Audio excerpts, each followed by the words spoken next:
Assalamualaikum warahmatullahi wabarakatuh. Di video kali ini, saya dan teman-teman saya akan menjelaskan mengenai materi yang berjudul Dampak Pendekatan STEAM dan TPEG dalam Pembelajaran. Nah, sebelumnya, perkenalkan, nama saya Sulfita dari kelas PTIKE Angkatan 2019. Baiklah, perkenalkan nama saya Rifko Dekira dari PTIKE Angkatan 2019. Bismillahirrahmanirrahim. Assalamualaikum warahmatullahi wabarakatuh.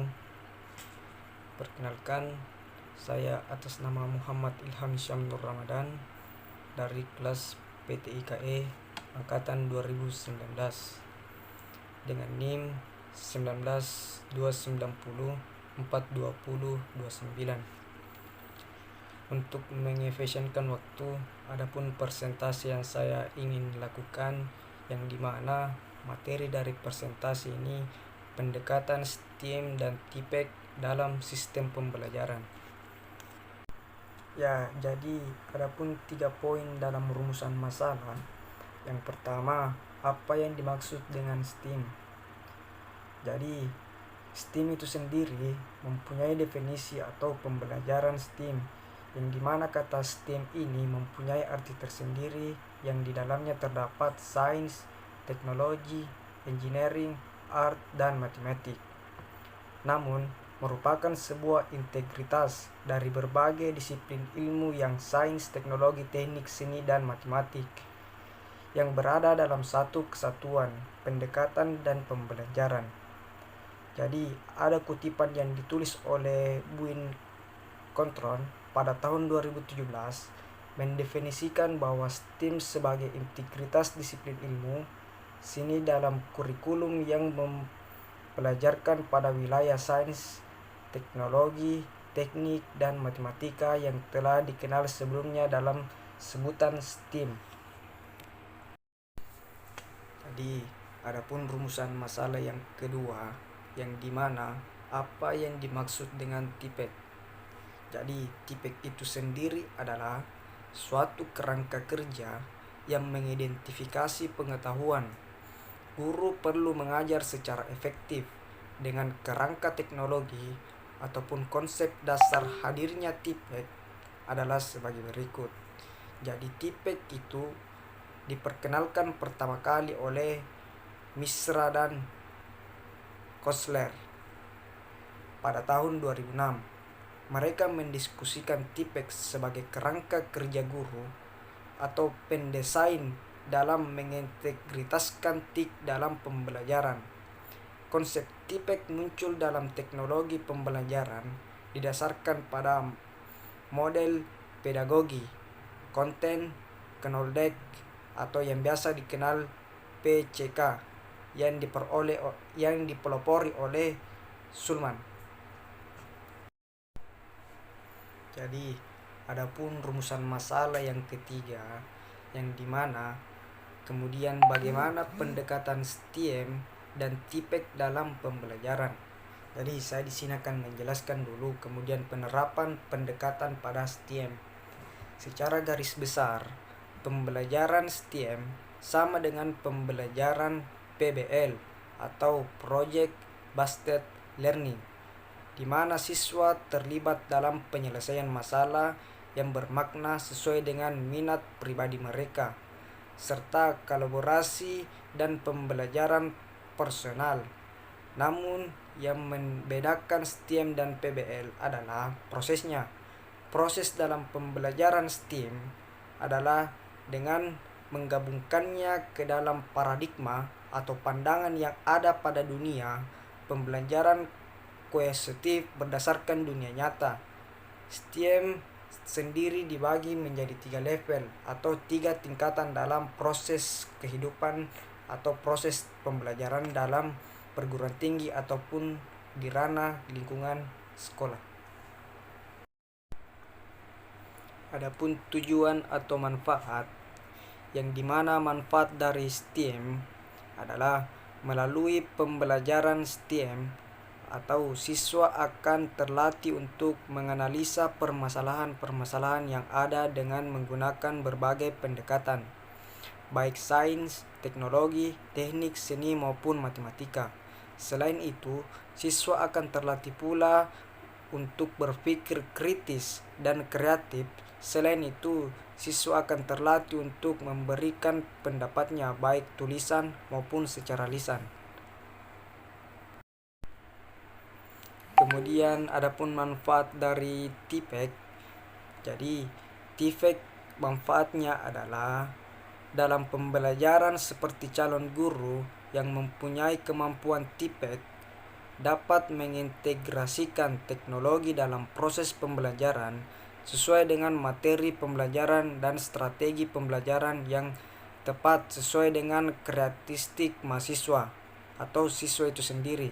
Contohnya seperti dalam pembelajaran matematika, sudah menjadi pengetahuan umum bahwa materi matematika bersifat abstrak. Kemudian adapun pengertian dari STEM ataupun definisi tersendiri, yaitu STEM adalah pendekatan pendidikan dalam pembelajaran yang melibatkan siswa secara total dalam mengeksplorasi dan memahami substansi makna dari pelajaran yang sedang dilaksanakan. Dalam hal ini, guru berperan sebagai fasilitator dan para siswa bereksplorasi dengan berkolaborasi dalam menyelesaikan tugas belajarnya.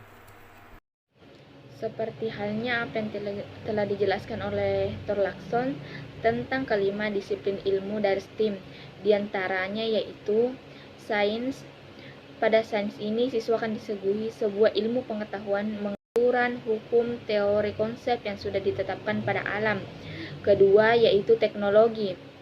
Pada teknologi ini, siswa akan diberi sebuah keterampilan untuk memahami alat yang digunakan untuk mempermudah segala masalahan yang ada. Yang ketiga, yaitu teknik. Pada bagian teknik, siswa akan diberi sebuah cara untuk merancang sebuah sistem seperti prosedur dan aturan untuk merampungkan sebuah masalah. Mengenali, mengetahui, memahami, menggunakan, dan memperagakan berbagai unsur dan prinsip seni yang sesuai untuk menciptakan, menghasilkan, mengulas, dan merevisi karya asli. Dan yang terakhir yaitu matematika. Pada matematika ini, siswa akan diajari mengenai korelasi antara besaran, ruang, dan angka yang digunakan untuk membuat argumen secara rasional dan logis tanpa harus ada fakta empiris. Adapun contoh implementasi STEM, misalnya materi belajar mengenai alat musik. Di sini guru akan menjelaskan beberapa sudut pandang dalam STEM. Pertama yaitu sudut pandang science. Maka guru akan menjelaskan kenapa alat musik bisa berbunyi. Kedua, sudut pandang teknologi. Guru akan menerangkan cara membuat alat musik tersebut, jenis gitar klasik atau elektrik. Yang ketiga yaitu sudut pandang art. Guru akan menjelaskan cara membuat gitar, apa saja yang dibutuhkan agar sebuah gitar menjadi indah. Dan yang keempat yaitu sudut pandang engineering. Guru akan mengutarakan cara mengatur sebuah nada agar bisa pas dan tidak fals. Dan yang terakhir, yang kelima, yaitu sudut pandang math. Guru bisa menjelaskan, menghitung harga bahan material yang dibutuhkan untuk membuat gitar. Adapun implementasi STEM di sekolah, yaitu guru harus dibekali dengan baik tentang apa itu STEM. 2. Siswa harus sering dihadapkan dengan pendekatan STEM agar terbiasa. Ketiga, siswa diberi kesempatan bereksplorasi tentang suatu materi secara berkolaborasi. Keempat, yaitu sekolah dan pemerintah berusaha melengkapi sarana belajar untuk implementasi pendekatan STEM. Dan yang terakhir yaitu sekolah meringankan atau mensimplifikasi perangkat administrasi guru agar lebih fokus dalam pendekatan STEM. Nah, adapun dampak dan manfaat pembelajaran STEM yaitu untuk menjawab tantangan zaman yang serba cepat. Karena apabila pembelajaran ini diimplementasikan, siswa kedepannya akan lebih mudah untuk beradaptasi dengan zaman. Yang kedua yaitu selain memanfaatkan pembelajaran STEM, guru atau lembaga pendidikan akan membantu kemajuan sistem pendidikan Indonesia. Adapun langkah-langkah atau sintaks pembelajaran STEM. 1. rumusan masalah. 2. Mendesain pemecahan masalah. Ketiga, menciptakan dan mengembangkan model. 4. Memakai model. 5. Evaluasi. Dan yang terakhir, yang keenam, yaitu komunikasi dan melakukan refleksi. Pengertian TPEDGE. TPEDGE sendiri kepanjangan dari Technological Pedagogic Content Knowledge, merupakan pembelajaran yang menggunakan penerapan gabungan sistem pendidikan yang mengedepankan teknologi dan aplikasi atau konten tertentu dalam pembelajaran. Pengertian penerapan TPACK dalam pembelajaran. Penerapan TPACK dalam pembelajaran adalah tindakan yang dilakukan oleh guru yang diarahkan demi tercapainya tujuan dengan mengintegrasikan pengetahuan teknologi, pengetahuan pedagogi, dan pengetahuan konten. Selanjutnya, unsur dalam TPACK. Unsur dalam TPACK adalah TK, PK, CK, PCK, TPK, dan TPACK. Data TK, PK, dan TK diperoleh dari hasil tes, sedangkan untuk data PCK, TCK, TPK, dan TPACK diperoleh melalui tes observasi, RPP, serta observasi pembelajaran. Adapun kerangka berpikir dalam TPACK, yaitu yang pertama, penerapan TPACK dalam pembelajaran yang dilakukan guru.